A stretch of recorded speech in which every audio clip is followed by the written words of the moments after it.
c'est la vie. Tout ce que nous faisons ou consommons utilise de l'eau. On appelle cela l'empreinte eau. Par exemple, quelle est l'empreinte eau d'un kilo de viande de mouton? Réponse à la fin de ce reportage qui nous emmène aujourd'hui au Niger. Quand la terre est si dure et si sèche que plus aucune goutte d'eau n'y pénètre, la technique ancienne du tassa est probablement la seule solution pour y faire pousser des céréales. Ce n'est pas sur n'importe quel type de terre qu'on fait les tassas. On fait les tassas sur les terres de plateau et les glacis. C'est une terre où la croûte est partie. Donc c'est dur, rien ne pousse. Il n'y a pas d'infiltration de l'eau. Donc pour que l'eau puisse s'infiltrer, il faut faire ce petit bassin, ces micro-ouvrages de rétention d'eau pour que l'eau puisse s'infiltrer.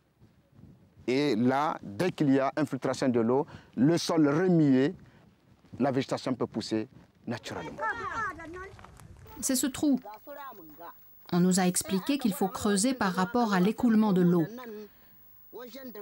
Le tas de terre du trou dévie l'eau dans la crevasse. Dès que le mil pousse, il évolue bien et rapidement. Salma Moussa est veuve. Elle a reçu, avec d'autres femmes du village de Koloma-Baba, au Niger, un petit lopin de terre tellement aride qu'aucun homme ne voulait le cultiver. Elle l'a transformé en un champ fertile. Quand les pluies sont arrivées, nous avions déjà le mil et le sorgho sous terre dans les tassas. Tout a poussé d'un trait et très bien. Les femmes, en creusant des tassas, ont rendu productif ce qu'on croyait n'être qu'un désert. Ce qui n'a pas manqué d'attiser des jalousies. Oui, c'est vrai, il y a la compétition. Nous les hommes, on veut vraiment les parcelles. Tout le monde a vu que les parcelles sont productives, donc chacun veut récupérer un lopin. En plus, les champs sont proches du village. Les hommes ne travaillent pas dans nos champs. Nous creusons la terre, nous concassons les pierres.